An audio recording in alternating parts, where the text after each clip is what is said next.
हमारा planet earth बहुत बड़े बदलाव से गुजर रहा है। टेम्परेचर भी आज रहा है, बारिश का तरीका बदल रहा है और एक्सट्रीम वेदर इवेंट्स ज्यादा होने लगे हैं।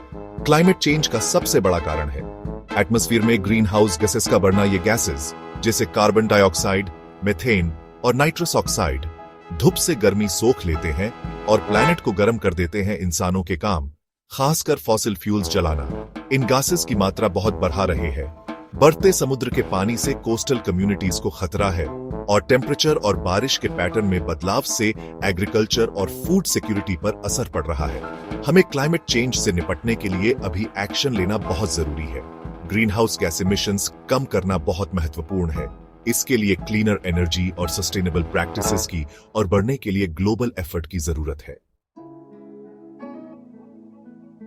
ग्रीन हाउस इफेक्ट एक नेचुरल प्रोसेस है जो अर्थ को लाइफ के लिए गर्म रखता है, लेकिन इंसानों के कामों ने इस इफेक्ट को तेज कर दिया है, जिससे ग्लोबल वार्मिंग हो रही है।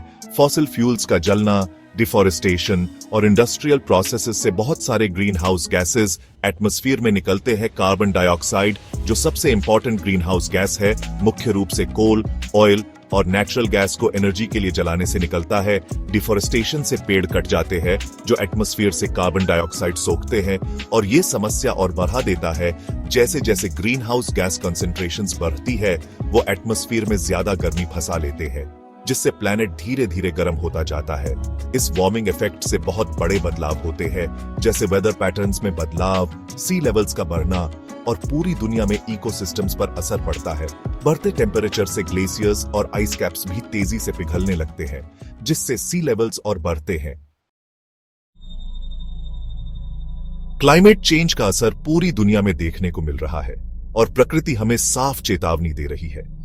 क्लाइमेट चेंज का एक सबसे ज्यादा दिखने वाला असर है ग्लेशियर्स और आइस कैप्स का पिघलना। जैसे जैसे तापमान बढ़ता है, ये बड़े बड़े बर्फ के पहाड़ खतरनाक रफ्तार से पिघल रहे हैं, जिससे सी लेवल्स बेच रहे हैं और लाखों लोगों के लिए पानी की कमी का खतरा बढ़ा रहा है। बारिश के तरीके में भी बदलाव देखने को मिल रहे हैं। कुछ इलाकों में ज्यादा सूखा पड़ रहा है तो कुछ इलाकों में ज्यादा बारिश और बाढ़ आ रही है। क्लाइमेट चेंज की वजह से तेज तूफान, लू और जंगल की आग जैसे एक्सट्रीम वेदर इवेंट्स ज्यादा होने लगे हैं। इन घटनाओं से बहुत नुकसान होता है, जान माल का भारी नुकसान होता है और आर्थिक नुकसान भी होता है। क्लाइमेट चेंज का असर सिर्फ भौतिक वातावरण तक ही सीमित नहीं है, इसका असर मानव समाज पर भी पड़ता है, जिससे उनकी आजीविका, स्वास्थ्य और सुख प्रभावित होते हैं।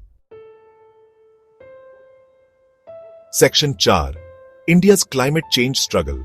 अपनी विशाल जनसंख्या और विभिन्न भौगोलिक स्थितियों के साथ भारत क्लाइमेट चेंज के प्रभावों के लिए अत्यधिक संवेदनशील है।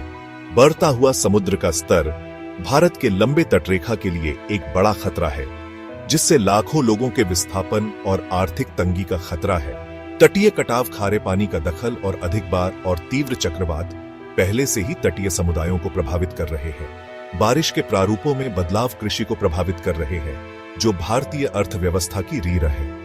कुछ क्षेत्रों में अधिक बार और तीव्र सूखा और दूसरों में बाढ़ फसल की पैदावार को प्रभावित कर रहे हैं, जिससे खाद्य असुरक्षा और आर्थिक नुकसान हो रहा है।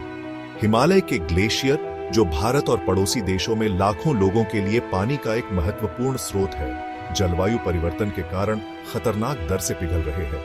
भारत जलवायु परिवर्तन से निपटने के लिए कदम उठा रहा है, जिसमें नवीकरणीय ऊर्जा में निवेश और ऊर्जा दक्षता को बढ़ावा देना शामिल है। Section 5, turning the tide, solutions for a sustainable future. जलवायु परिवर्तन से पेश आने वाली चुनौतियों के बावजूद अभी भी उम्मीद है। तेज और निर्णायक कार्रवाई करके हम जलवायु परिवर्तन के प्रभावों को कम कर सकते हैं और सभी के लिए एक अधिक टिकाऊ भविष्य बना सकते हैं। जीवाश्म ईंधन पर हमारी निर्भरता को कम करने के लिए सौर, पवन, जल विद्युत जैसे नवीकरणीय ऊर्जा स्रोतों में निवेश करना महत्वपूर्ण है। ऊर्जा दक्षता उपाय जैसे इमारत इंसुलेशन में सुधार, ईंधन कुशल वाहनों को बढ़ावा देना ऊर्जा की खपत को काफी हद तक कम कर सकते हैं। जलवायु परिवर्तन को कम करने के लिए जंगलों की रक्षा और उनकी बहाली जरूरी है। जलवायु परिवर्तन के प्रभावों से निपटने के लिए अनुकूलन उपाय भी उतने ही महत्वपूर्ण हैं, जो पहले से ही महसूस किए जा रहे हैं। अपने कार्बन फुटप्रिंट को कम करके, टिकाऊ पद्धतियों का समर्थन करके और नीति परिवर्तनों की वकालत करके हम वर्तमान और भविष्य की पीढ़ियों के लिए एक स्वस्थ ग्रह में योगदान दे सकते हैं।